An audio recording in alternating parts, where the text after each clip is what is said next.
Musa Haruna. Good to see you. Hi, Praise. Thank you so much for joining. Thank you for joining on time. Oh, wow. Thank you. Good afternoon. Welcome, everyone. Welcome.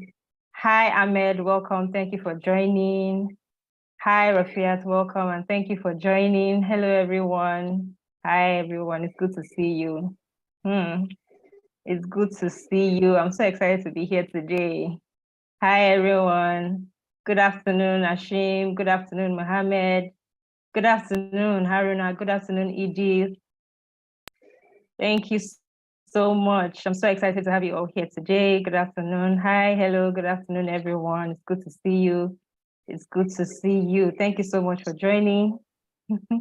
Hi, Chidimag. Thank you for joining. Hello. Oh, so lovely to be here. Same here.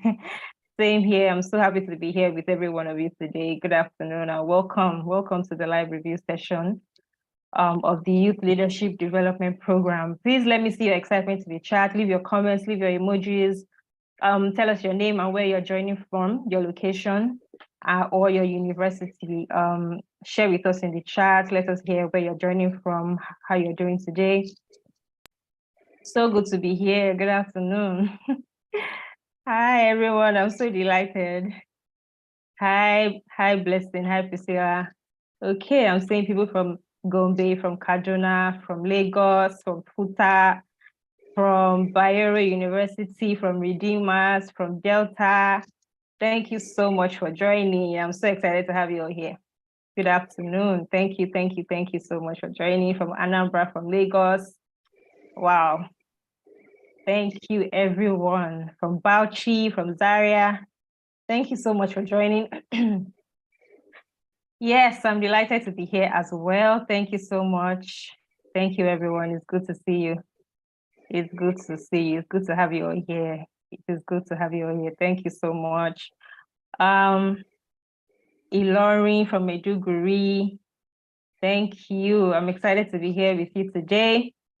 So let me introduce myself as well. So my name is Towoje Sudum Odede, and I work with Leap Africa as a programs officer, and I will be your moderator for today's session. I also have some of my colleagues on the call. I have Catherine Busari, programs coordinator. I have Bashir Omar on the call as well, a program officer, and we're so delighted to have you here. Yes, hi. Hi, everyone. Thank you. It's good to see you. It's good to be here as well. I'm so excited. Thank you so much for joining. Wow, so many people are joining. I'm really happy. Thank you so much. Good to see you from Lagos, from Adamawa State. Very quickly, let me ask you how, in one word, so my colleague will leave a link in the chat. So please share with us in one word how your learning experience has been on the program so far this week. How has your learning experience been on the program so far? Right. Yes, I'm seeing reflective, inspiring, insightful, revealing. Wonderful. Thank you. Keep them coming. Keep them coming. Transformative. Yes, that's the word. Thank you. Revealing. I love the excitement. Thank you so much. Illuminating. Educative. Insightful. Transforming. Let's use the link in the chat. Yes. I want to see more comments. Let's use the Mentimeter link. Thought-provoking, powerful, educative, inspiring, fantastic. I love it. I've been seeing all the comments on the Telegram community. Thank you, Catherine. All the transformative, super.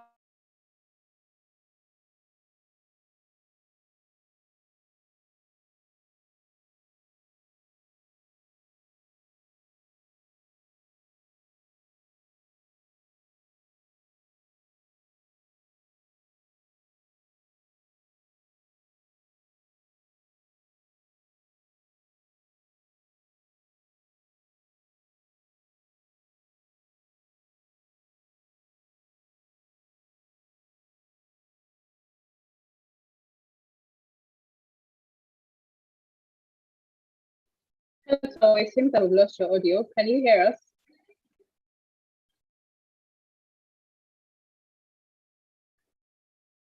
All right, hello everyone. We cannot hear you anymore, but please, if your answers come in. Very excited to have you on the call. Esther, please confirm that you can hear me.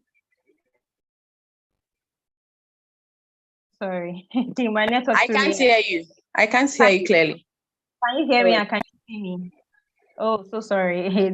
Nigeria just happened. My network just threw me out, but I'm glad to be back here with everyone. Thank you so much. Keep them coming.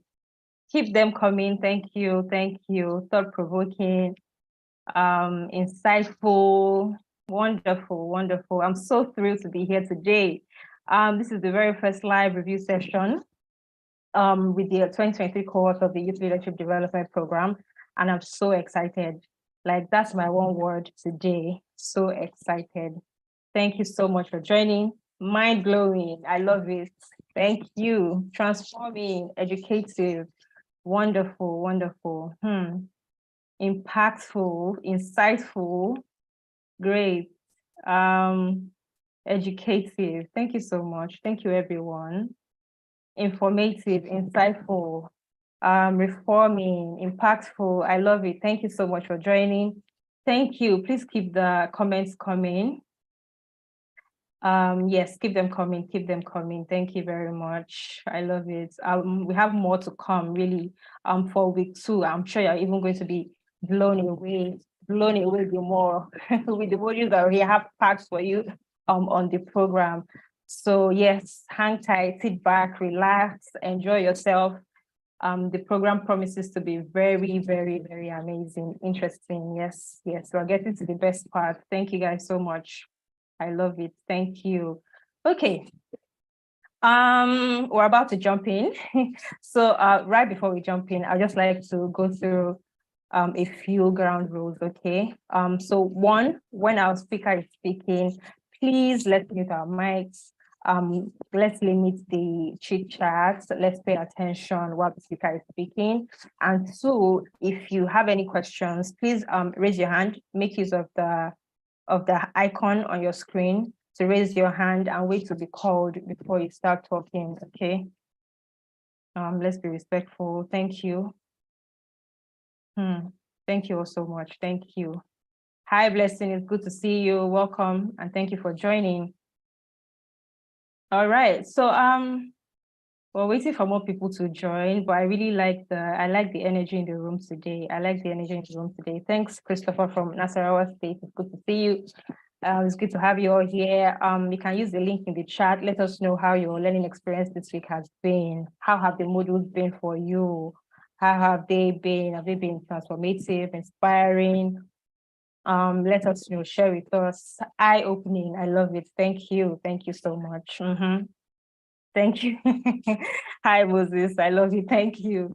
Thank you so much for sharing. Thank you, everyone. Thank you. Thanks for sharing, Catherine. Hi, Mabel from Kano State. I'm happy to see you here. Let your friends know that the session has started, okay? All your friends on the call and in the Telegram group, let them know that the session has started. So let them join us, okay? It's going to be very, very inspiring.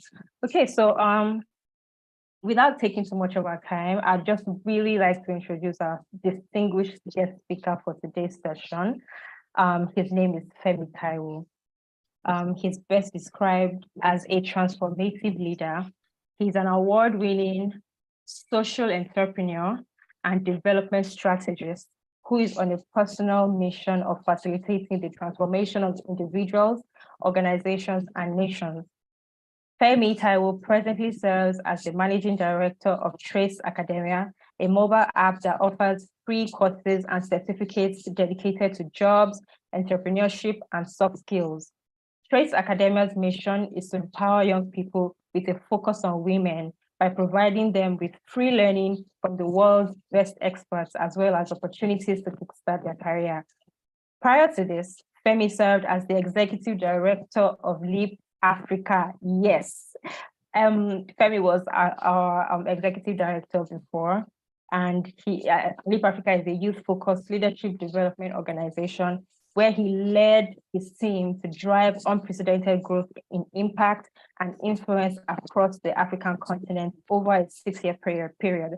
As part of his career journey, Femi worked as the executive director of another indigenous nonprofit organization.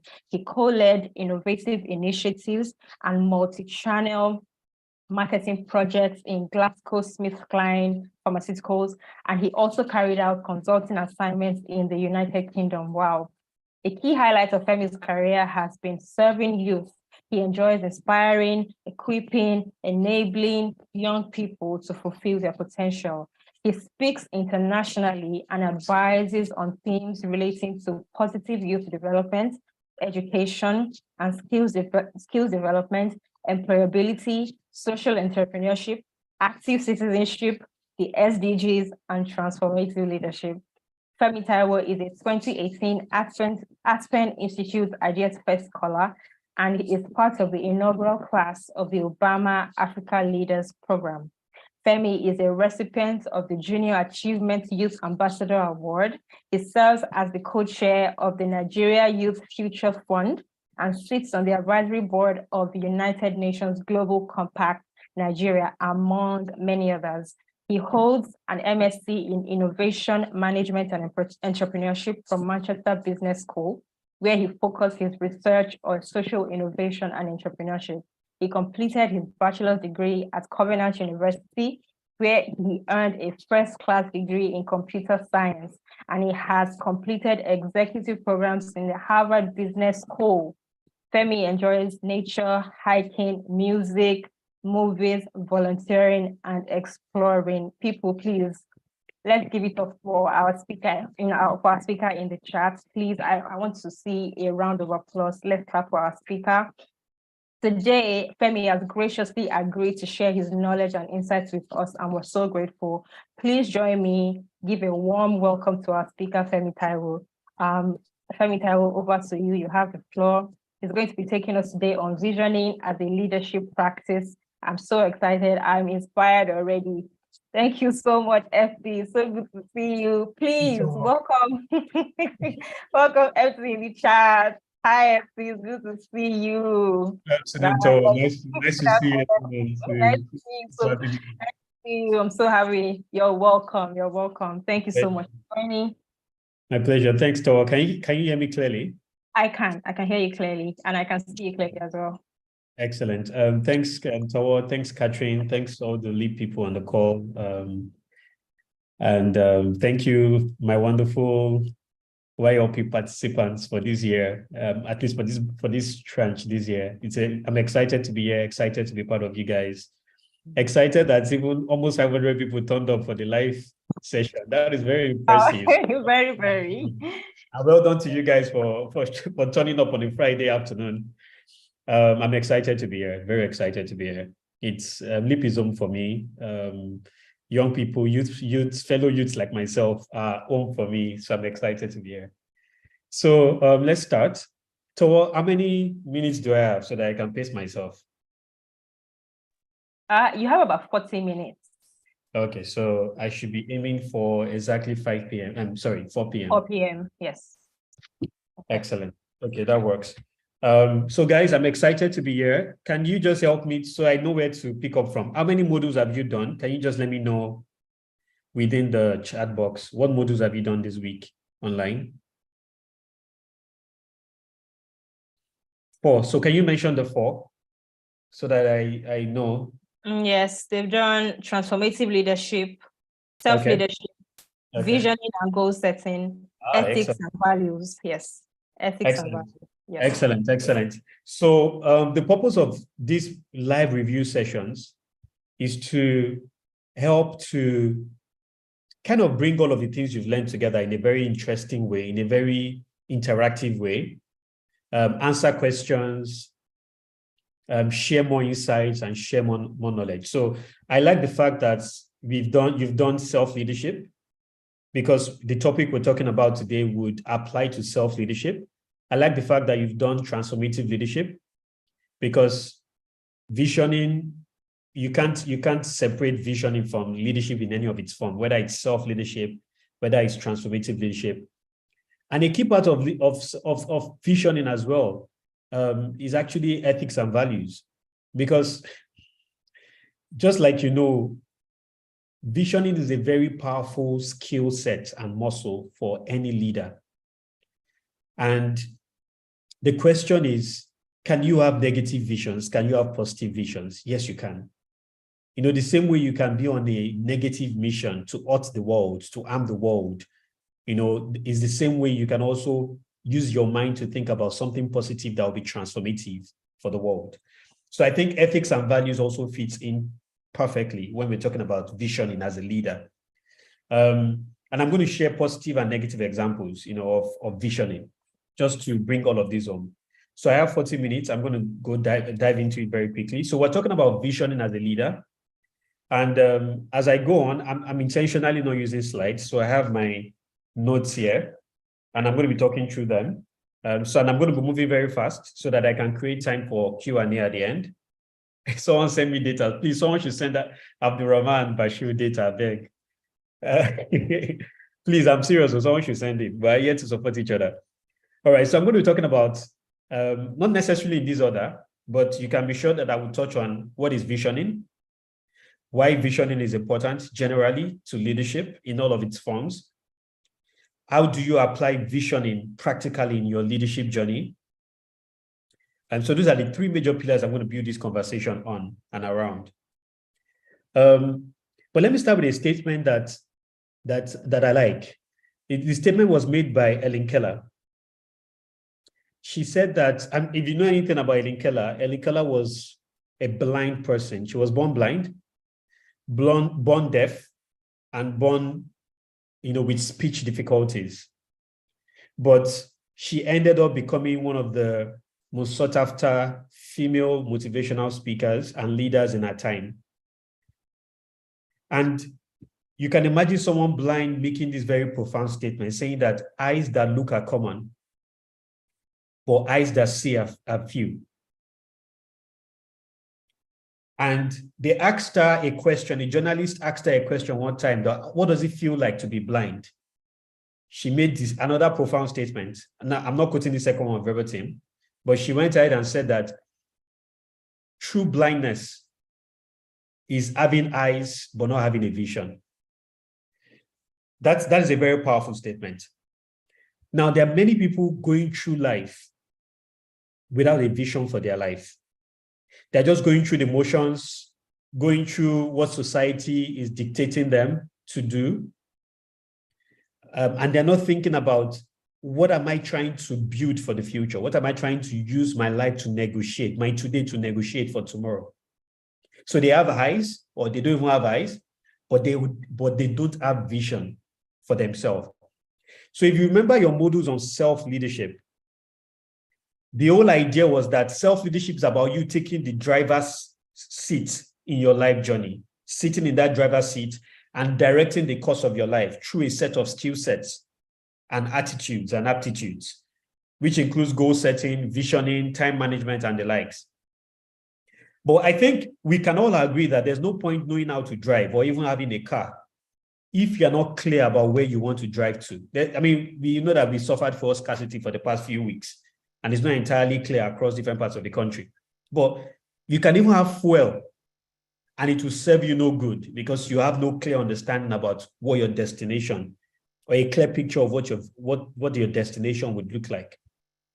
Now, that is very, very sad for you as an individual, that you don't even know what 2010, you have no idea, or you have no direction for where you want to go to in year 2030, or where you want to go to in year 2040, or what you want to do when you leave university, or how you want to finish university. Do you get what I'm trying to say? Many people leave their future blank. This is very sad for you as an individual. It's a big red flag in self-leadership. Now, imagine how worse it is when you are in charge of other people and you don't, sorry, Towo, can you hear me? Because Esther is frozen. I just want to make sure that it's not from my side. Yes, Yes, I can hear you. Okay, so Esther's internet is the issue. All right, no problem. Now, so it's one thing to lack a personal vision for your life and lack direction for your life. It's even worse to now lack it as a class captain as a student leader, as a community leader, as the leader of a team, as the leader of an organization, where you cannot clearly rally people around and articulate a picture of what tomorrow can be, a picture that would inspire action today, a picture that will inspire discipline today, a picture that would rally other people and rally resources around you, right? And rally support around you. It's worse not to have that for a nation. It's worse not to have that for a state. The truth of the matter is that you rise and fall. We hear that statement that everything rises and falls on leadership. But I dare also say it this way, that leadership rises and falls on the quality of the vision that it has.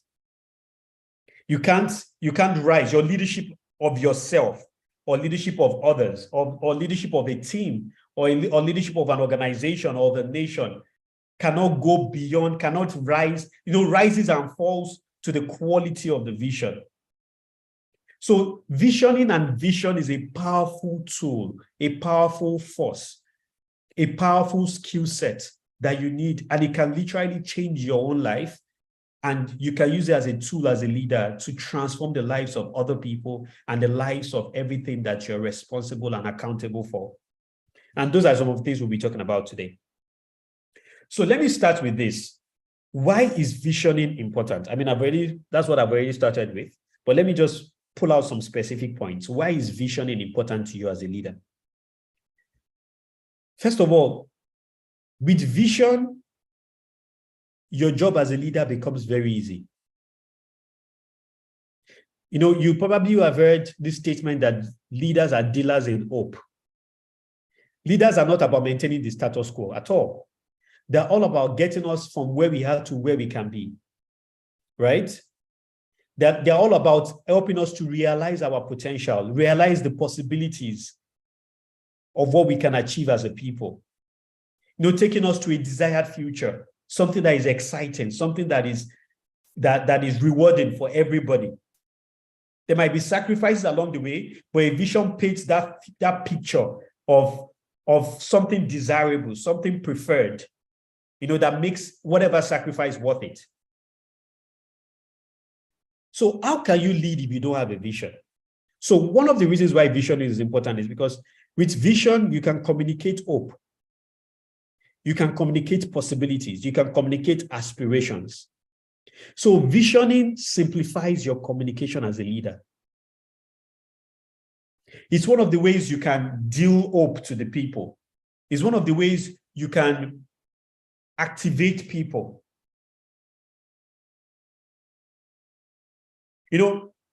Today might be stressful. Today might be painful.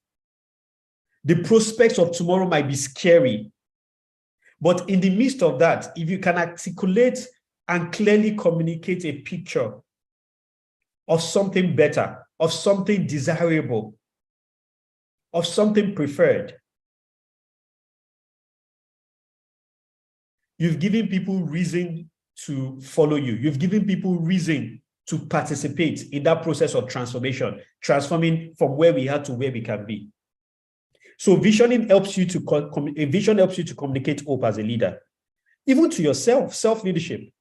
A vision helps you to communicate hope, possibilities, aspirations. It simplifies your communication. Number two, vision helps you to create alignment and cohesion, whether within a team. So you can, right now, our nation is actually very, very fragmented. Political emotions are very high and huge everywhere. We are being torn across different ties by all manner of manipulators. They don't care about us, honestly, but they will use this as some of the basis to divide us. It's a normal playbook, right? They will use religion, they will use tribe, they will use tongue, they will use all manner of things to try and whip the emotions and make us align in different parts. But in the midst of all this, one question we should always ask ourselves is, what is our national vision? What is the vision that brings all of the tribes, all of the religion? What is that picture of a preferred Nigeria that is most inclusive, most accommodating, most rewarding for everybody, that works for everybody. What is that picture? If anybody can present or bring people together to articulate that picture and present that picture and communicate that picture, you know what that would do? That creates alignment. That creates cohesion. That brings peace. Now, that might look very far-fetched at a national level. But do you want to create alignment and start creating progress? Do you want to create cohesion and maximize the powers, the potential, the energies of a team or of a group of people, or even your own energy as an individual? Do you want to better harness it, better align it, better utilize it, better channel it? Then give yourself a vision. I like the way a gentleman said it. He said, a very good opposite of vision is division. It's not blindness, it's actually division. In fact, division is DI. That's like what causes division is multiple visions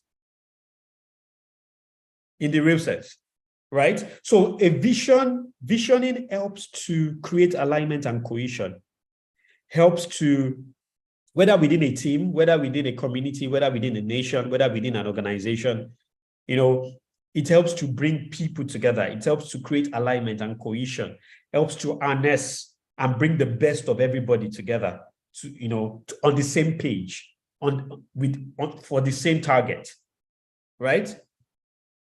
Number 3, closely related to number 2, vision activates people. It activates people and it rallies resources. I tell you this for a fact. You see, there's nothing that excites people, that engages people, that rallies people, that inspires people, that activates people much more than a vision. If you can really paint that picture very well, tell that story very well of something that is worthwhile, worth their sacrifice, worth their participation, a future that involves them, that engages them, that will require them to work on, but is rewarding. The prospect of reward is huge for everyone. I tell you, you've done a great job. Now, I want you to think about, if you can remember Abraham Maslow's hierarchy of needs. For those of you that have done a bit of management or economics, or maybe you just read Abraham, or you can just write it as something to Google. Abraham Maslow's hierarchy of needs was painted, was described pictorially using a pyramid. And the whole idea is based on the fact that all humans have 5 levels of needs. At the base of that pyramid, so you can draw a triangle, right? At the base of the pyramid are the most basic needs, the most basic physiological needs of shelter, food, right? That's the base. That's where a lot of people fall under. They can't get their eyes away from what will I eat, where will I drink, and that's where their sight is focused on. Honestly, because of how tough our part of the world is, that's what it means to be poor. You hear that is poverty a mindset or a mentality? The truth of the matter is that poverty creates mindset and wealth creates mindset. And I'm going to connect this as I go on, because the major, it's not your eyes. These are your physical eyes that you use to see a vision. It's your mind and your heart. And we're going to talk about that very soon. So those are the base of the pyramid. Their needs at that point, or the basic needs of food, of shelter, is what preoccupies their mind. And many times, unfortunately, they're not trained to look away from that. That's why they're easily manipulated, easily bought, easily utilized, and all of that, as we can see in our society, right? But that's what education is meant to do, to set their eyes to something bigger and to set their eyes to something deeper within them, to help them see life differently and contribute to life and demand from life differently. That's what visioning is all about. Visioning sets the pace for your contribution to life. Visioning sets the pace for what you now start negotiating from life, right? So it activates even you as an individual. Let me give an example. I remember when I entered my first year in university, one of the first picture I caught of what I desired, of what I would want my life to be like in university was, you know what, let me even go for a first class. Let me get a first class. So, and this came up because I attended the graduation in the year I joined, their graduation, just before I joined university, the graduating class, just before I joined. And it was exciting to behold them calling, there were almost 1,000+ people graduating. They only invited the people that had the first class and the people that had like special awards, whether academic, departmental, or leadership awards, to climb up stage, to shake the special guests, the keynote speakers and all of that. And that painted an image in my mind, an impression in my mind, and I told myself, you know what? I see myself climbing the stage when I'm graduating. That's how simple visioning is. Now, that sets the motion that activated a lot of things within me. That simple vision of I'm climbing the stage. In fact, I even literally was not saying I want to finish with the first class. All I told myself is I'm climbing the stage on my graduation day and I'm receiving awards. That was a picture. That picture helped me to do today break when I needed to do today break. That picture helped me to stay on course with doing my assignments. So there are many benefits to visioning. Vision activates people. Vision rallies resources. Vision inspires. Vision builds confidence. Because, you see, one of the beautiful things about vision is that you are borrowing confidence from the future. Because if you are true to your vision, you will be practicing and believing your vision today. So you're literally borrowing from the rep of the future and the confidence of the future, and you're utilizing it today. You're carrying it today. You're wearing it today. That's what a compelling vision does to you. A vision you truly believe in. It's a vision you truly believed in has implications in your daily living, in your today. Unless you're just joking, that. So I'm not talking about abracadabra or something just dramatic or a statement on a wall that you just write it in your book and you forget. I'm going to talk about how you can really apply this thing to your life, but that's how powerful it is. An image that is exciting and that preoccupies your mind. A preferred future, a preferred picture of tomorrow that preoccupies your mind, that speaks to the possibilities within you and the possibilities around you. That is worth sacrificing for. That is what sacrificing for. That is what problem solving for. That's what a vision is. A picture that really, really preoccupies your mind and affects your today. Right? So it makes vision makes success clearer. It motivates action. A true vision is always exciting and engaging. Always exciting and engaging. Although the process of how you achieve that vision might not be exciting and engaging, but at least true vision is exciting and engaging. Now, let's look at what that means for different people. You can apply this in your career. You can apply this on the job. You can apply this while you're on school. You can apply this in different areas. It's as practical as, let me tell you how practical visioning is. Visioning is as practical as having a picture of the Indomie you eat tonight. Seeing that, okay, you know what, this Indomie I'm cooking tonight. Let me give you an example. And this is the way I practice visioning. I'll be like, okay, this weekend, I'm going to cook one mad Indomie. This Indomie is going to be, I'm going to put green peas, put carrots, put Scotch sausage in it. In fact, it's going to have snail.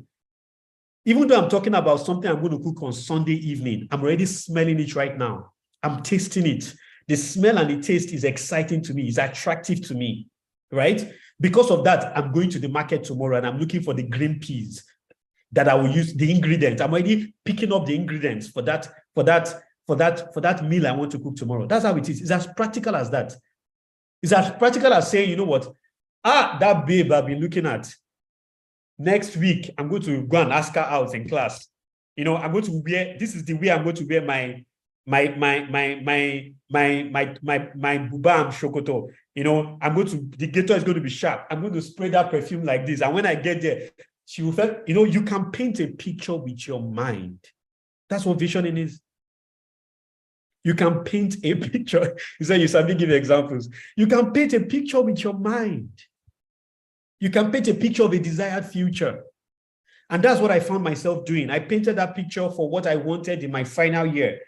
And my mind went to work immediately. The first thing I told myself is, when I got to university, I went to go and book a meeting with all the people that had the first class in my department that were in their third year or their final year. I'm telling you facts. And I had conversations. How did you get this? What did you have to do? And I was collecting different stories from different people.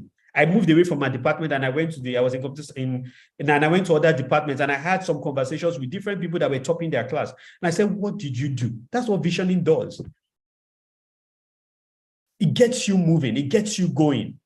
It does that for you, but it also does that for the people around you, for your team. If it's about visioning for your team and visioning, and everybody's the mind that painted that picture start going to work. You know, you've heard that statement, when there's a will, there's a way. So vision is a statement of your will for tomorrow.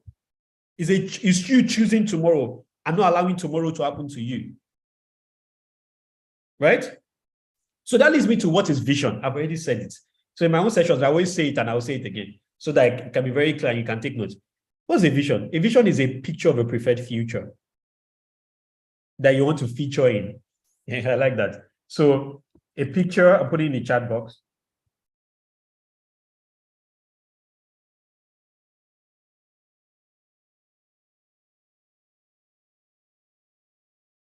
So a picture of a preferred future that you want to feature in. That's what visioning is. It's a picture of a tomorrow that you desire, a tomorrow that is worth your while, a tomorrow that is exciting. That's what a vision is. And visioning is the process of having a vision. It's the process of holding, of creating, curating, and leveraging a vision. That's what visioning is, right? So that's what visioning is. And it's a muscle. You can practice it in simple things. You can have a picture of what your week should look like and go for it. You can have a picture of how you want to dress, a vision for your dressing, of how you want to show up in class, how you want to show up on the job, and go for it. You can have a vision for the kind of how you want to finish university, how your holiday should go. It's a mix of, you know, that's the basic level of it. But obviously, I can now, from that statement, you know, bring other abstractions of that. A vision is a statement of being. A statement of being. What do I want to be? What do I want to be? So that's when you're thinking about your life journey, when you're thinking about an organization, what can this organization be? What do we want this organization to represent? What do I want to be? What do I want to represent? And I tell you that that's one thing that one of my mentors used to tell me years back. It's like almost 15, 20 years ago.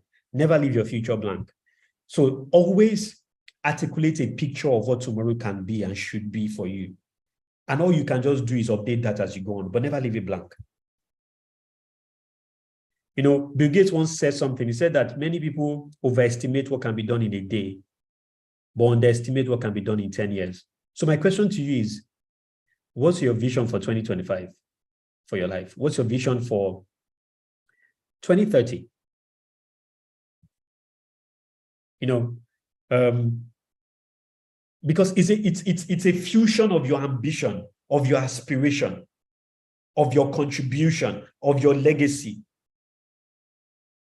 And so I'm going to start on the personal one, because if you understand it for your self-leadership, you can apply it in other settings. So I'm going to focus primarily on that.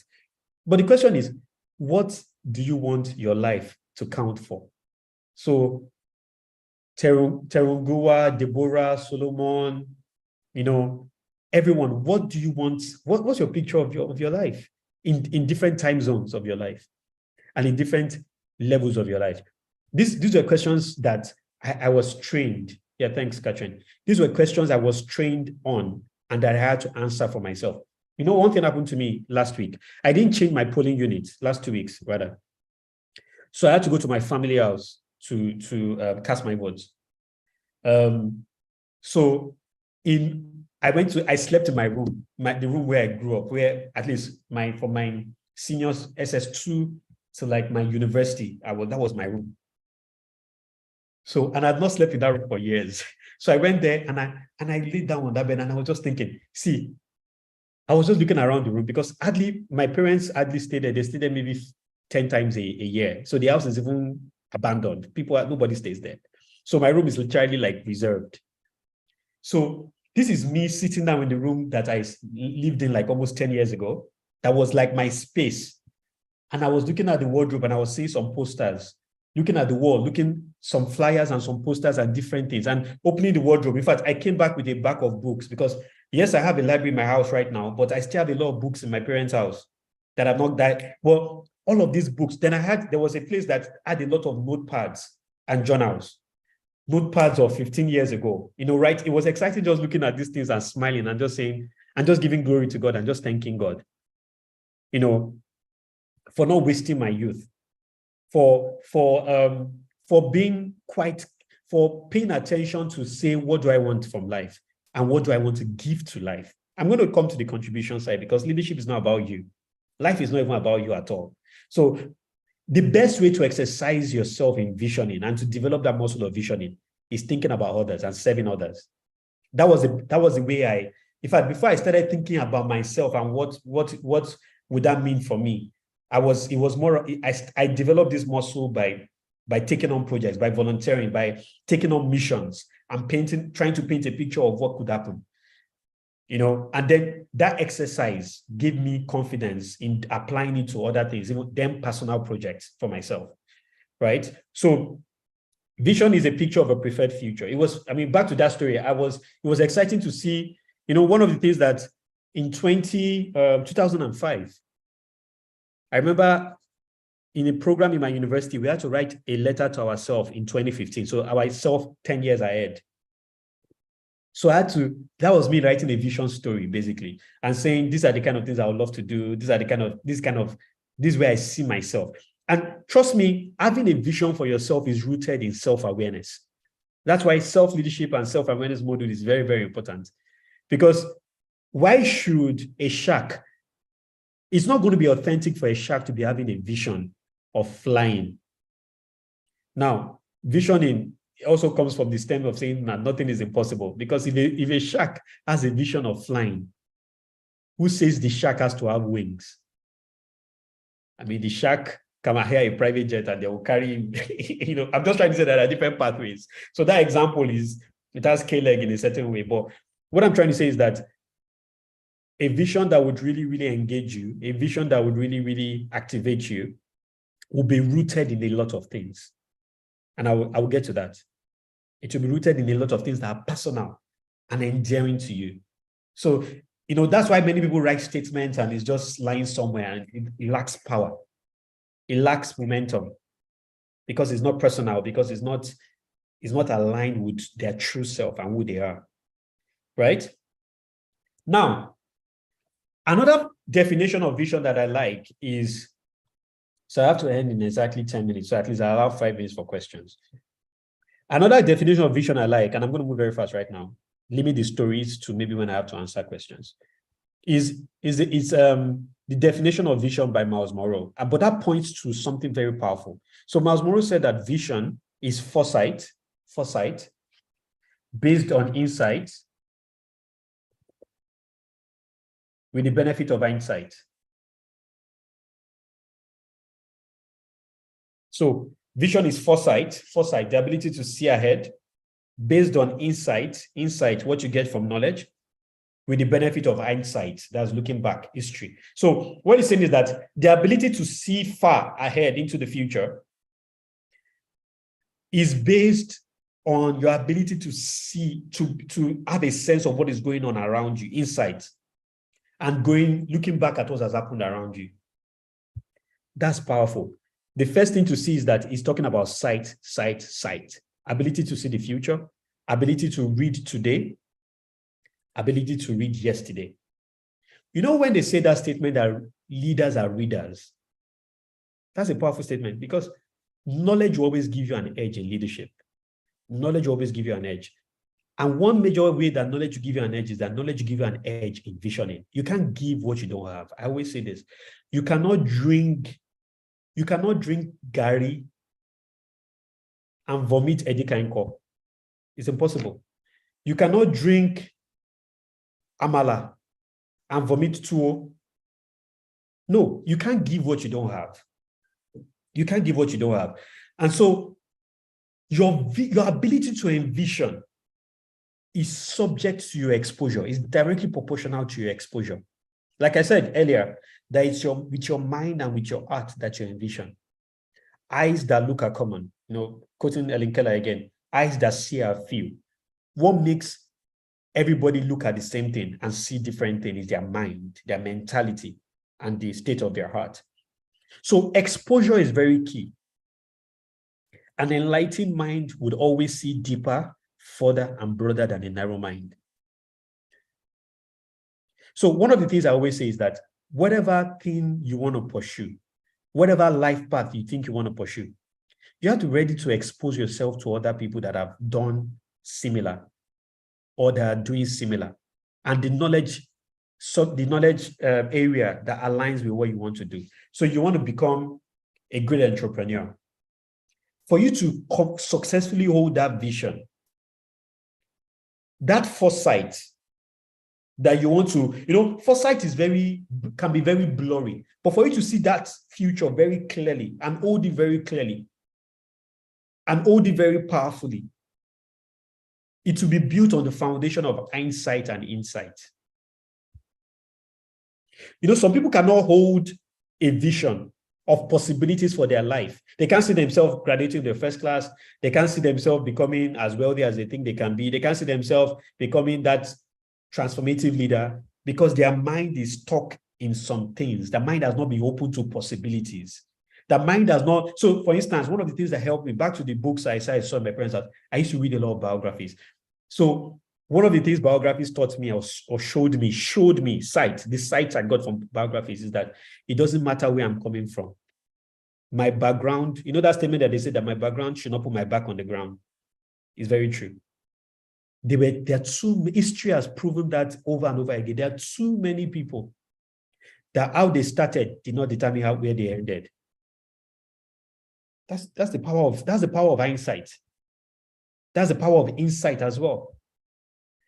And that made me comfortable to have some foresight, enabled my ability to hold some dreams and some aspirations.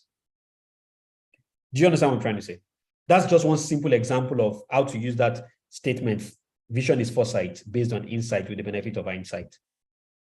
But exposure is key in leadership. Your mind is a key asset in leadership. Your ability to envision is subject to your exposure. So read wide, expose yourself. Think about it. Even the Wright brothers who wanted to design an aeroplane, that foresight came because they could see birds flying. And they're like, you know what? If birds can fly, we can create something. So all the attempt of the Wright brothers to create something that was flying was mimicking the bird. You want to be a nation builder? Go and read about people that have built nations. You have a vision of leading your community, leading your state, being an effective policymaker, whatever. Expose your mind. Read wide. Expose your mind. And that's why education is important. I love this definition of education. Education is an influence on the mind. It's about opening up the mind to possibilities and to a level of independence to explore possibilities. So your mind is a powerful asset. So one thing to say is that visioning is a muscle that you can build as a leader. That's one thing you have to know. It's a muscle you can build as a leader. And like I said, and like I told you, you can practice in the most basic things, in the most simple things. One thing I used to tell myself is that I live life 3D printing my vision. The old 3D printing complex. So the same way I can envision a meal, and 3D print that meal, or envision a date, or envision a vacation, or envision, I can envision, if I can do that, that same mind, I can use it to envision how I want to serve my generation, how I want to serve my nation, or where I can take a team to, or where I can take a nation to, or where I can take an organization to. It's the same mind. It's the same mind. So vision is a muscle you can build as a leader. And the ability to craft, co-create, communicate, and collaborate on a vision will set you apart as a leader. Now, so what are the sources of vision, of true vision? Number one, your frustration. Frustrations and problems have motivated a lot of visions in this world. I talked about biographies, a lot, frustration and problems. When something truly frustrates you and annoys you, and problems are really irritating you and you want to solve that problem, you can convert that energy. And that's why in Leap Africa, we used to say that we have a book called Rage for Change. The thing that is enraging you is calling you as a leader to envision something different, to envision a way out. So frustration and problems can be transformed. If a transformative leader sees frustrations and problems, transforms it into a vision, that means transform the problem statement into a vision statement, transforms the the problem statement into a vision statement, and gets to work. So problems and frustration. Number two, passion. The things you are extremely passionate about can birth some very authentic vision that you're extremely passionate about, can birth some very authentic vision for your community, for your society. And this is a good part to say that leadership is not a calling to self, it's a calling to serve. So in your quest to serve your world, the problems affecting a group of people, the frustrations of a group of people can be a source of distinction for you as a leader to say, you know what, I want to be part of solving this problem. What is a vision? What's the way out? What's a picture of a preferred possibility and future? Right? So that's so problem, passion. Number three, potential. What you can be, but you've not yet been. What you can do, but you've not yet done. Are pointers to your vision. Are pointers to how you can build or craft a vision. Number four, exposure. No wonder why some people just travel abroad and they just want to come and replicate something in their own locality because they've been exposed and like, you know what, if it's possible there, it can be possible here. So exposure to the right people, to the right association, to the right mentors, to the right people.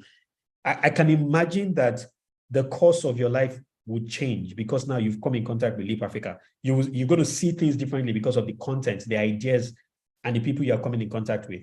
So your perspective changes, your mind is enlarged, and then you can envision tomorrow differently, or envision maybe you're the student union leader. You can envision that role differently. Number five is desire. What do you want to be? What do you want to do? What do you want to? You can walk backwards. You can walk from looking at your authentic self, looking at your gifts, your talents, your frustrations, your passion. You can use all of this and paint a picture and write a statement of how you want to show up in your world. Like I said, the vision statement is a statement of being. What do I want to be? While a mission statement is more or less a statement of doing. What do I want to do? Right? So in your quest to lead yourself, to lead others, to lead organizations, to lead movements, to lead communities, crafting an authentic vision and embracing visioning.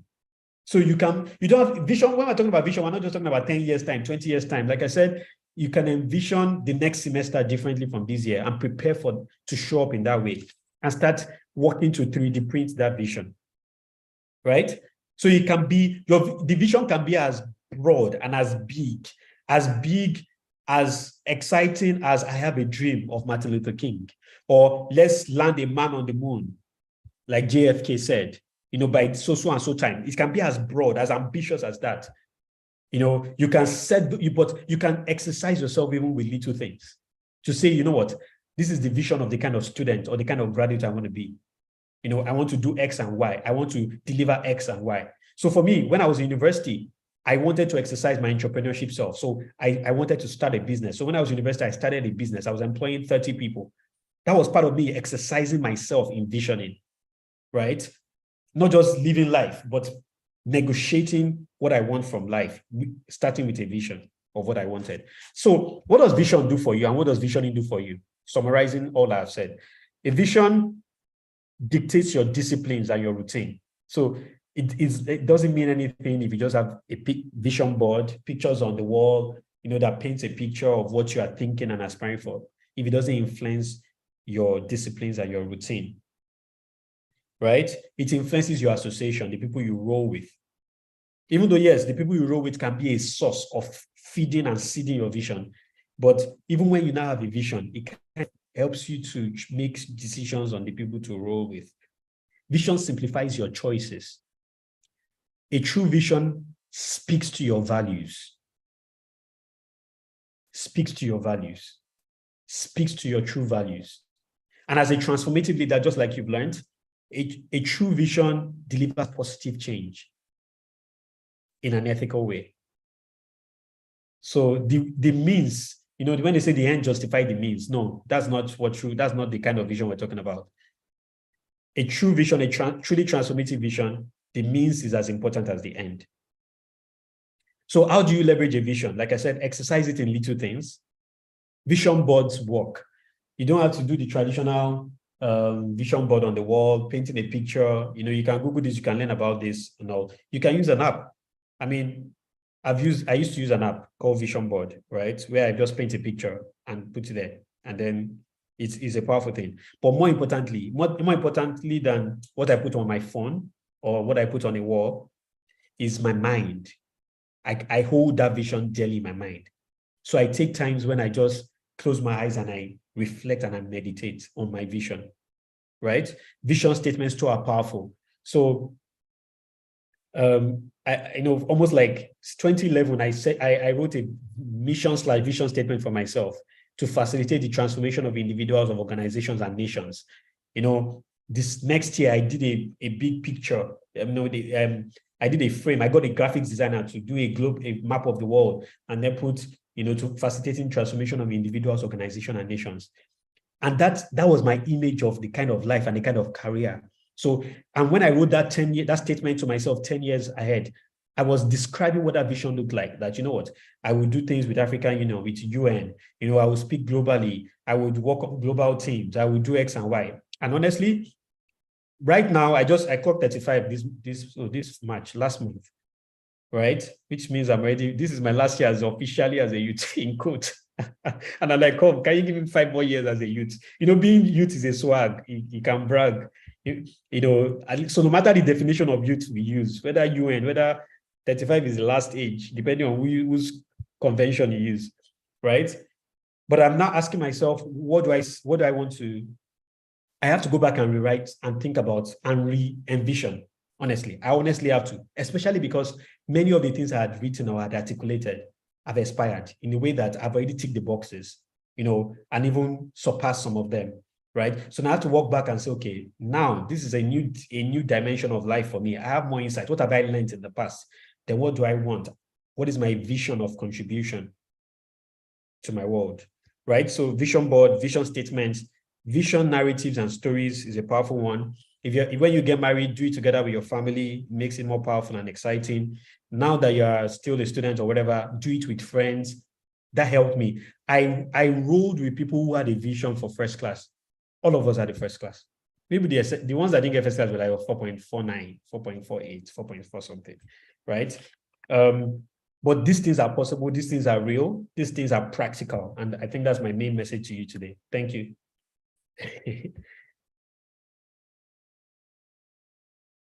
Can you guys hear me? Any question?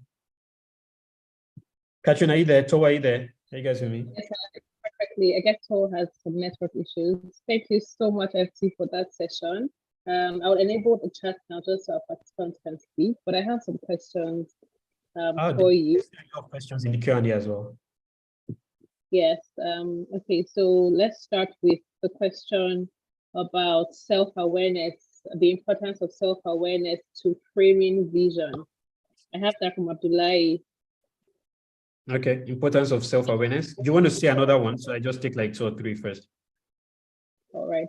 So I have another question that's asking, I have the drive to lead and make change in my community, but I'm always discouraged by my financial status and I'm scared of failure. How do I build my self-esteem? I need some practical steps. And then I have another question says, does having vision mean thinking and serving others even at your own peril? Please explain. And the final question that we'll take, I think we can manage 5. I'm not sure if you can manage to answer 5. Let me take this 3 first. Then you can name scout the others. All right. All right. Thanks so much, Catherine.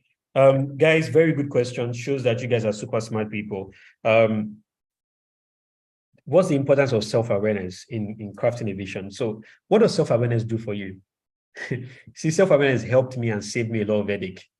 One of the privileges I had was that, I had the privilege of starting early on my own script, on my own path.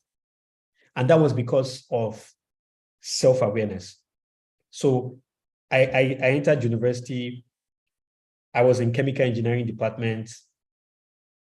That's when I came in contact with a lot of this kind of content and knowledge. And I realized, why did I even choose chemical engineering? I chose it for the wrong reasons. I didn't even think about what do I want to do with my life? What's my life's assignment? What's my purpose? What's my potential? What do I enjoy? What problems do I want to solve? I wasn't thinking about that. Nobody taught me that. There was no guidance and counseling, right? So in my first year, I went through, the programs I went through made me question some of those choices. So within my first semester, I knew that I was going to change my course. First of all, I was even clueless on what chemical engineering was. It was just a fad. It was just oil and gas is raining in Nigeria, this and that, blah, blah, blah, blah. I did not even know the difference between chemical engineering, petrochemical engineering, and petroleum engineering. And there are 3 different things, And I even hated chemistry, even though chemical engineering did not have too much to do with chemistry. I didn't even know that. But it's like, did I even ask myself, what did I enjoy doing? What am I good at? And all of these things. It was my first semester I was doing all that. By the end of my first semester, I was very clear that I would change my course. But the window to change my course was in year 2. So I couldn't change my course until I finished year 1 in chemical engineering. But that's what self-awareness does to you. Self-awareness, you see, you don't want to, let me use a very, very practical example. You saw all the things that is happening in our political climes right now. In Lagos, one person that we thought would win House of Rep, Banky W, the musician, did not win in Lekki, right? And that was because unconsciously, he didn't know this because there was no momentum, there was no movement. He was running against the tide. So instead of living life trying to go against the tide, self-awareness helps you leverage where the momentum is. So case in point, a classical way I used to say it is this. If there was a game of Olympics in the jungle, and there's a triathlon that has three games: running, climbing, 4 games. So running, climbing, swimming, and flying. And on your Olympic team, you had the monkey, you had a shark, you had an eagle, and you had a cheetah. Would you tell the cheetah to be the one to do the climbing, and the monkey to do the swimming, and the shark to do the flying? You will want to play to their strengths. That's what self-awareness does. Self-awareness is having a good sense of who you are, why you are, what makes you tick. All of us are wired differently. We have different personalities. We have different types of intelligence. We have different. So understanding your own uniqueness helps you to play to your strengths and then makes your life simple.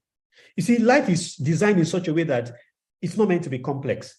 When you look at the way something is designed, you can walk backward and say, what's the potential of these things? The chair that is carrying me was designed in a way to hold my weight, right? So if this chair is not self-aware, this chair cannot be a car, even though it has wheels under it. It has wheels under it, but it's not designed to be a car. So if it's aware, it will know that it just exists to carry my weight and become a seat, an executive seat. that can do several things for me. So self-awareness helps you to, starting with that self-knowledge is a good foundation on which you can envision on. That's what I'm trying to tell you. So understanding your frustration, the problems, the dreams that won't leave you alone, your frustrations, understanding your strengths, your abilities, your giftings, are very powerful thing. Okay, this is a very powerful way to actually do a plug. You can go and download the Trace Academia app. There is a self-assessment test there. Download Trace Academia app either on Apple Store or on Google Play Store, and you can take the assessment there. It helps you to at least, there are many tests. You can check other tests as well, but there are many tests. But this one is a very interesting, engaging one, within the app that you can use to take a test about yourself. But is that foundation of yourself that you envision on? It's the same thing in an organization. When we want to do a strategy plan for an organization, we say, what are the strengths? What are the weaknesses that are unique to this organization? What are the competencies? What are the assets, social assets that this organization have? Then we now build on it. We now envision that, you know what, because this organization can do this and can do that. Trace Academia.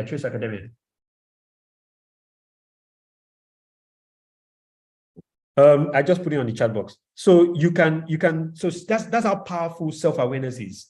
Because it's the same thing, even for national vision. We say, what does Nigeria have that makes us globally competitive? We have youth.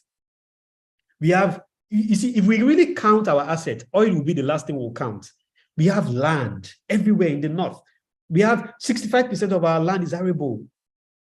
So there are many things we can, so from understanding our strengths and our limitations, we can craft a proper national vision. Because to craft a proper national vision for Nigeria, we have to acknowledge the fact that we have different cultures. And we have to, whatever national vision we craft must be accommodative and work for all the cultures.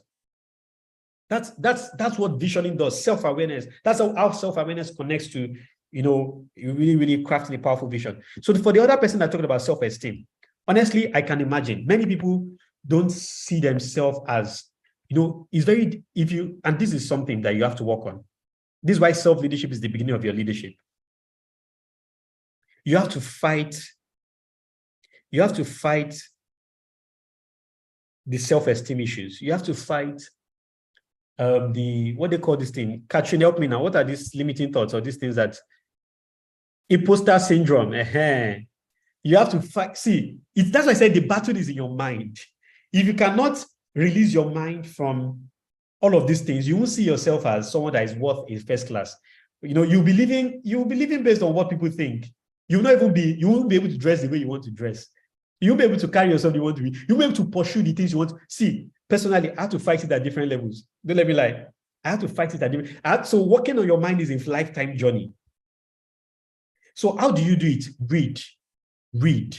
It's knowledge that you use to fight it. Knowledge and exposure would defeat any kind of mental stronghold, because at the base of every mental stronghold is data, is knowledge, is superior knowledge or new knowledge that will fight the knowledge that you have there. So knowledge, read, go for seminars, go listen to podcasts in the area. If you want to create an abundance mindset, a wealthy mindset, and you want to defeat the Jebu self within yourself, you have to expose yourself to new knowledge. Another thing is travel. So exposure in all of its form, expose yourself to the kind of people that you want to become. That's how powerful mentorship is. I did that a lot. I exposed myself to the kind of people that I saw myself. So expose yourself to the kind of people. It will break the mindset of where you're coming from. And it will help you build self-esteem. And you don't want to fake it till you make it. No. You want it for real. You want it authentically. And it must be, the real authenticity is in knowledge. That's why I said knowledge is what will break it for you. Right? So go for the right associations, both your colleagues and the right mentors. Go for new knowledge. With the right associations will bring new knowledge, but also intentionally go for new knowledge. Read the right books, read the right biographies. It will break the mindset within you. Then another way is do the things you fear, and the death of fear is certain. So do things that are beyond your present self-concept. If your present estimation of yourself, your self-concept is saying, why should you wear this? Why should you speak to that person? Why do those things? Work contrary to that mindset. Then another thing is confession. Because this mindset are beliefs, are thoughts in your mind. So craft positive thoughts. By the way, this is not aspire to perspire. This is science. This is science. To transform your mind, you need to do this thing. So you can then paint the right picture and exercise yourself. It's a muscle too. Self-esteem is a muscle. Exercise yourself in the picture of what you want to see yourself as. Constantly build it, then practice it, behave it, and you'll become it. Right? Now, the last person said, oh God, I can't even see my own handwriting. Serving others. She was one that said, he or she said, are you saying that vision is about others? And where does myself come in? So I think the beauty about life is that over time you get balance. I personally played to the extreme of it initially in my life. So I made some very interesting life and career choices, which played out very well for me. So for instance, when I left university, I got oil and gas job and I got consulting job. But the opportunity around me and the frustration within me was calling me to something else. And I stayed true to what was going on within me. So I abandoned those job opportunities and I went to go and work on in a nonprofit organization that was giving me like 1/5 of what the oil and gas company was going to be paying me. Right? It was literally giving me a stipend. And I gave myself to serving and serving and serving. But that helped me to build muscles and helped me to build credibility, which I'm monetizing now, honestly, which is paying me right now in its own way. So I think the beauty about youth is that you have the opportunity to sacrifice. You have the opportunity to make those kind of, at least little sacrifice. But let me tell you the truth. One major power that you can leverage in visioning is the power of service. You see, when you're saying, I have a vision of me driving this kind of car, of having this kind of house, of being able to afford this kind of lifestyle, it's very limited. It's not powerful. It's very limited. But if you tap to your true self and your authentic self and you said, you know what? I have a vision of building an organization that would be able to give his employee this kind of cars or help them afford this kind of lifestyle. Trust me, that's a different kind of vision. Within that vision of building an organization that will give your employees a certain kind of car and a certain kind of lifestyle, you that can do that for your employees, would you be able to afford that kind of lifestyle? But which one is more powerful, more compelling? So I would say you want to build your life vision, not around yourself. A tree that wants to be the best tree cannot be the best tree for itself. It's about the fruit it will give others. It's about the shade it will give others. It's about the beauty to bring to the forest. So focus more on what you can do for others. And in it lies your own. That's why I said Abraham Maslow's hierarchy of needs.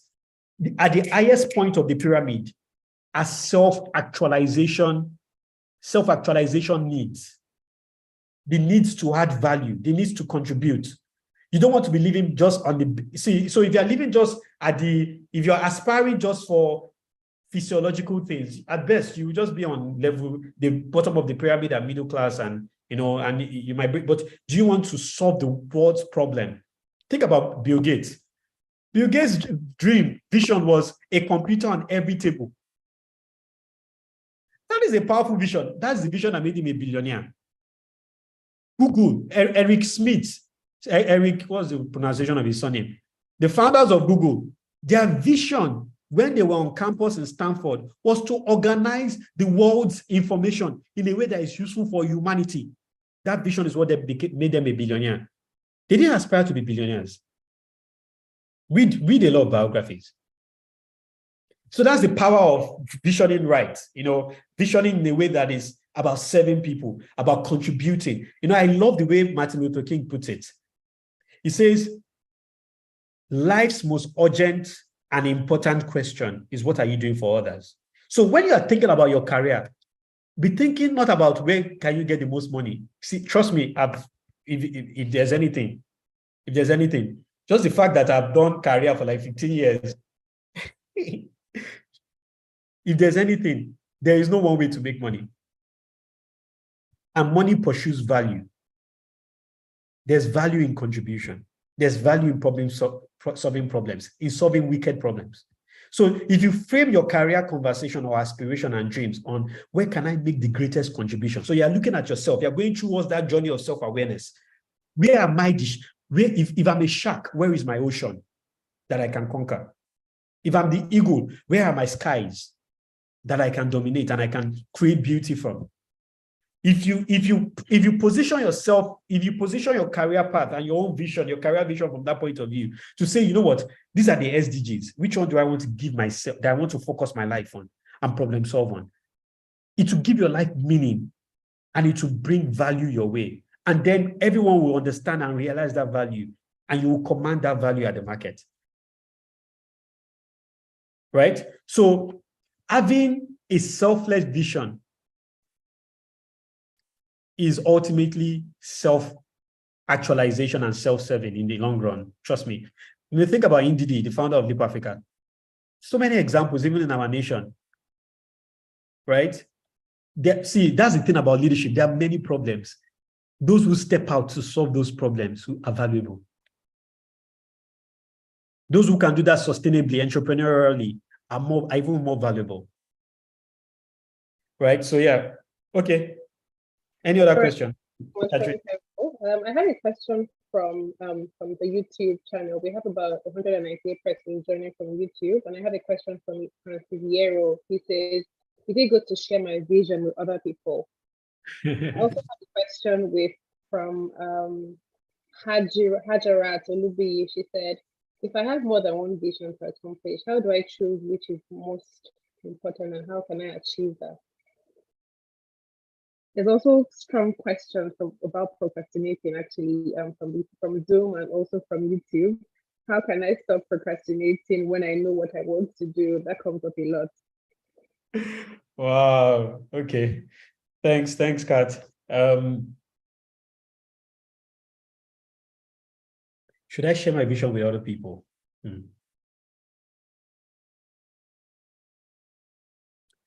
I think it's not a yes, and it's not a direct yes or no question.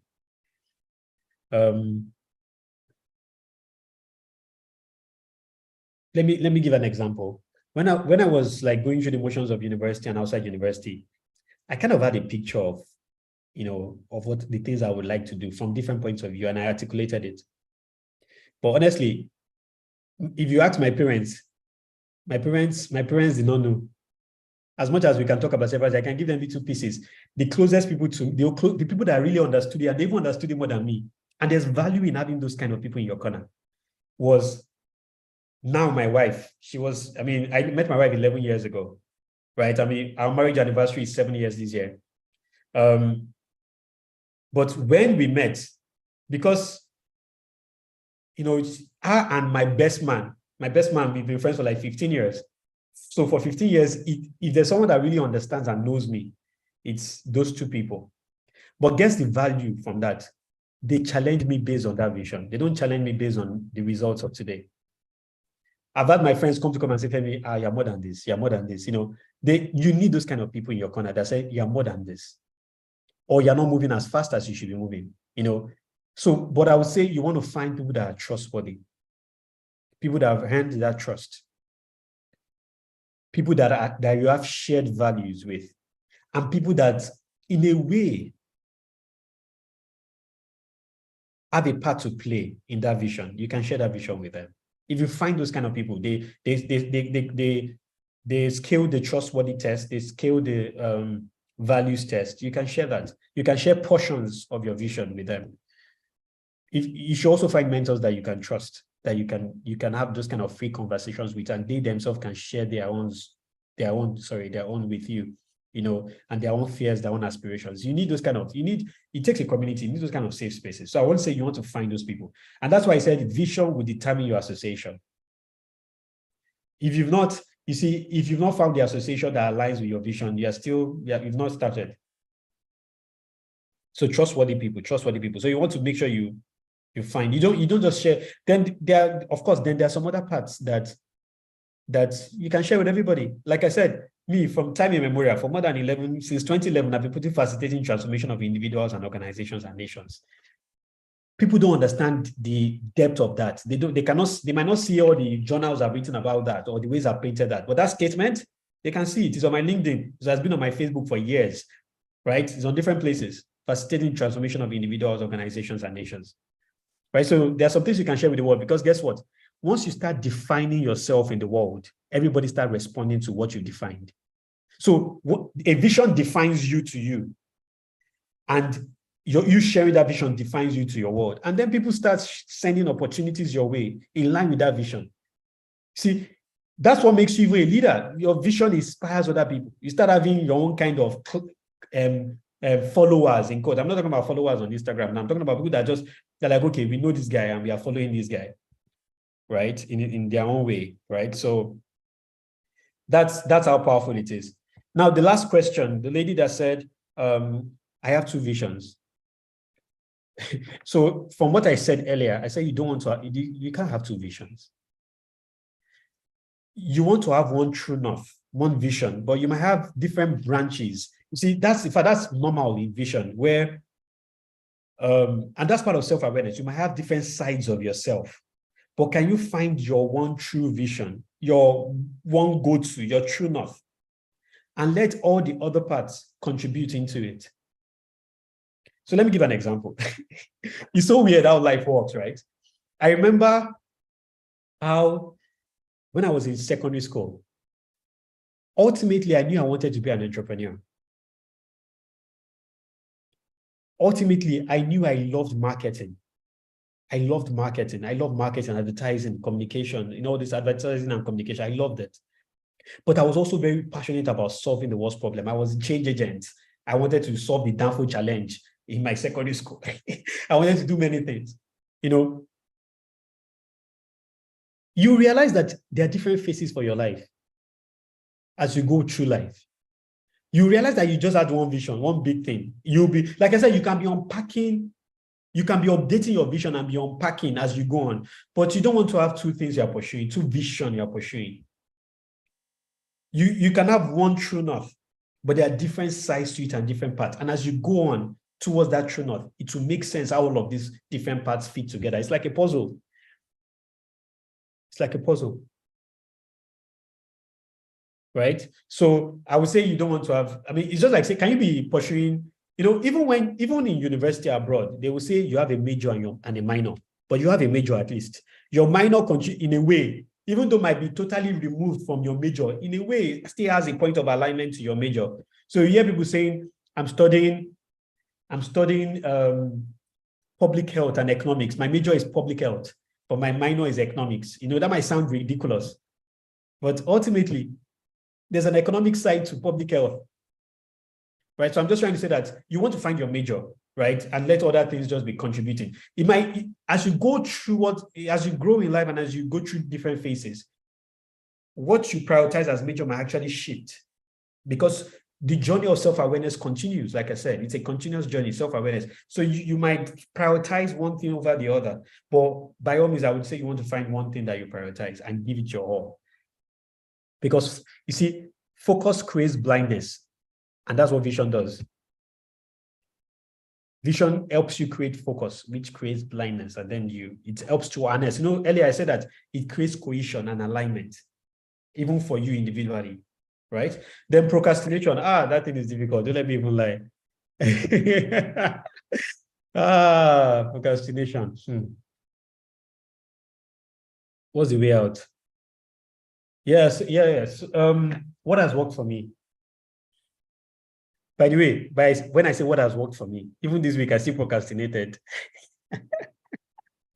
But finding what works for you, you can always use it every time, right? What has worked for me? One, I want it really bad. I want that result really, really bad. I had a mentor that used to say that the SI unit of desire is sacrifice. Do you really want that thing? I will know whether you want it by what you're willing to sacrifice for it. So maybe you've not, and that's why there's even if you study the mind, there's something called neuro-linguistic programming, right? Which is basically just about science of the mind and how to leverage that.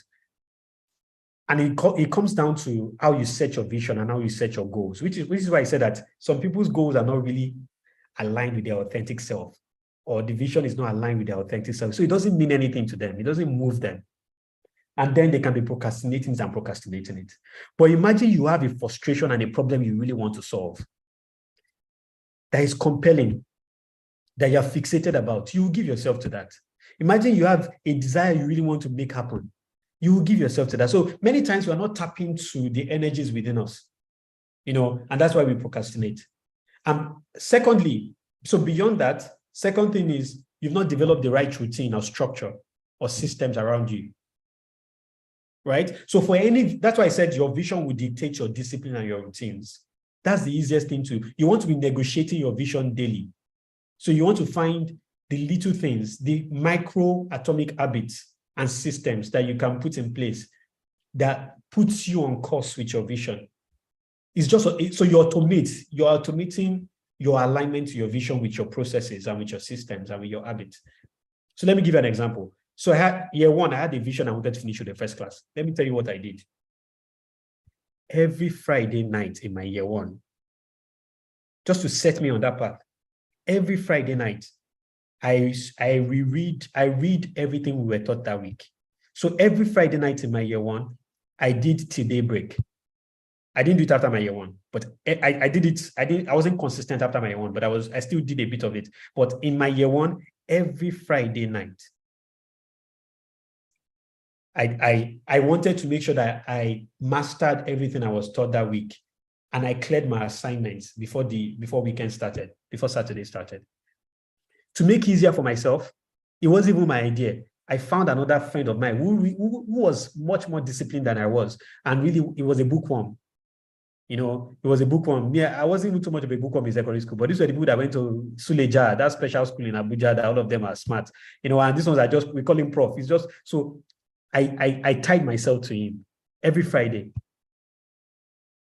So that became a system. It became automatic. It became very automatic. But that system meant that I understood, and it's not understanding that you used to pass. I understood. It meant that I read extra. That means I was more exposed on the subject matter. It meant that my assignments were not rushed. So my continuous assessment was solid, and I was prepared. During exams, I used to watch series, because that my friend believed that we don't prepare in the days of battle, we prepare before. So these systems helped me to, I was always watching series. In year one, people were shocked with my results, like very shocked. I'm telling you, I have friends that are still my friends today. They're like, see, everybody was like, this boy will fail, because I was so indisciplined during exam season. But they didn't know that I'd paid the price. They were not seeing the price I paid. They were not seeing the price. I remember a parent came to visit their child during exam on a Saturday morning. And I and my friend were playing basketball. And I remember a comment, I was like, don't you guys, it's not exam season. Why are you playing basketball in the morning? They didn't know what we had done all night. Because my friend and I then, I would sleep in the evening, then we would read all night. Then in the morning, we'll go jogging. We shall go to the sports center and be playing. Then we'll come back and sleep. So people that saw us playing early in the morning know that we had done some things all night. So systems and structures would help you reduce procrastination. And then setting your goals in a way that is very compelling for you, tying it to some of your strongest emotions, desire, frustrations, and all, will be very powerful for you. Katrin, any other question? No, that's all we can take, I'm afraid, for now. But we'll be sharing replies and responses get through to us on the community on Telegram and also via email. But we'd like to say thank you at this point. So I think that we can allow the comments, the chat section to come alive. Thank you so much, Femi Taiwo. Femi Taiwo is family, by the way. Just like Tawo said at the very beginning, he was a big part of Leap for about 5 to 6 years, and is still a part of Leap. We'll always call Femi Taiwo to share his insights. And Femi Taiwo has a course on the LMS this week on transformative leadership. So if you feel like you were touched by this session, you need to go back and rewatch and watch and learn and jot things down. Because Femi has given us some gems. Who remembers some of the gems that he's giving us today? Who remember the time for us to drop it in the comment section? What was the thing that really hit it for you? I think for me, what he said at the end, what he said, you don't prepare before, you don't prepare during battle, you prepare before battle. So if you have an exam coming up, or you have something that you set out to do this year, and you're preparing a day before, you're not a leader, you're not being a transformative leader that way. You need to think back to all of the high hitting points that Femi has made. Yes, the SI unit of desire is sacrifice. I like that. Thank you so much. Thank you so much, Effie, for taking time to speak to us. We do not want to let you go, but we must. Thanks, Catherine. Thanks, Catherine. Bashir, nice to see your face, Bashir. Sorry, I had it in mind. I was going to send you a birthday message some days back, but I don't know I lost that. But yeah, happy birthday, Bashir, in arrears.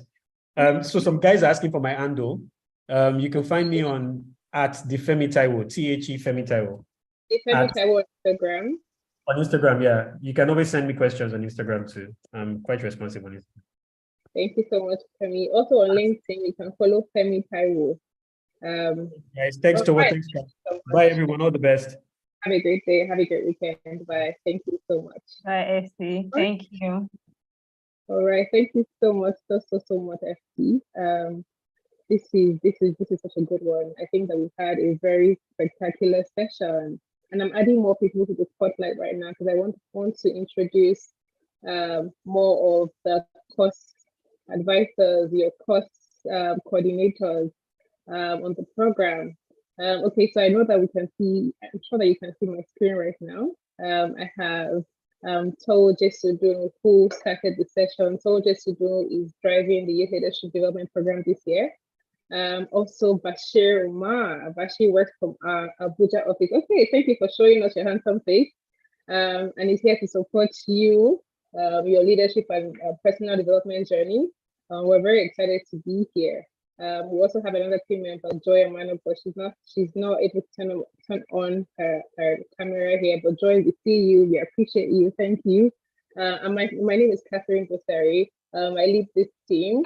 I'm very happy to be here. I'm very happy to see how much that you've engaged with us today. When I saw the numbers today, 506 on Zoom, 198 on YouTube, I was like, Nigerian students are ready for all of the knowledge that we want to give, and they're ready to wow us. So thank you so much for joining. Just like a few of us have asked in the Q&A session, I know there's so many questions that we're not able to answer, but we try to answer as much as we could. The recording will be available on YouTube. The YouTube sessions will be available, so you can go back and rewatch in case you missed some high hitting points. If you have any questions for us, reach out to us, ylp@leapafrica.org. That's our email. We're ready to answer your questions. I see a lot of questions about mentorship, about change projects. Please remember that we had shared a program handbook with you at the very beginning. So go back to your onboarding email, look through the program handbook and the guide. There are answers to most of the questions that we're asking. I think that also you should make sure to finish all of the courses for the next, that will be releasing for the next 4 weeks.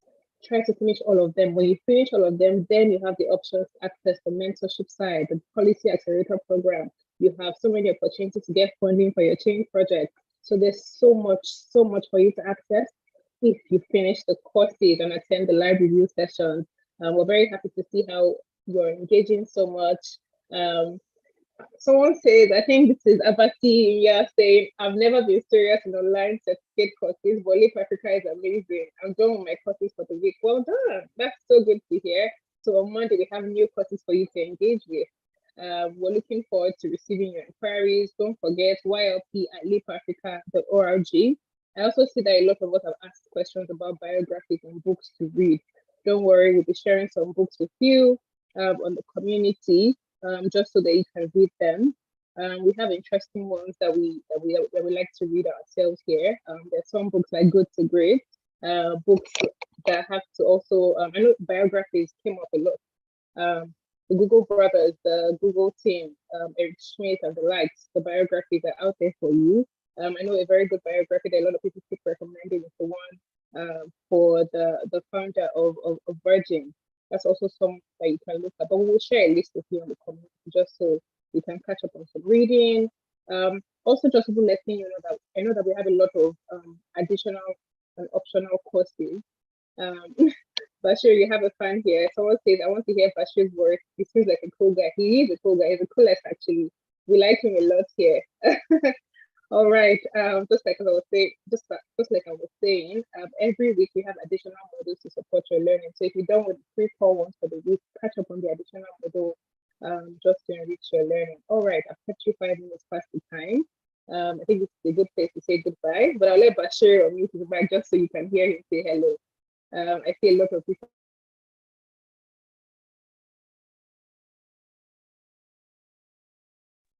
Hello, everyone. Good evening. How you doing? Wishing us all a happy weekend. I look forward to interacting with you next weekend and the weeks to come. Bye now. All right. Thank you, Bashir. Thanks, everyone. Thank you so much for joining. Thank you so much, Esther. Esther is our sign language interpreter on the call. Thank you, Esther. Catherine's video is frozen. But thank you. Thanks, Bashir. Bye, everyone. It was good to see you all today. We'll be here again next week Friday. All right, thanks. Bye. Thank you, Esther. Bye, everyone. Thank you so much. Bye, everyone. Thank you, Esther. Bye, everyone.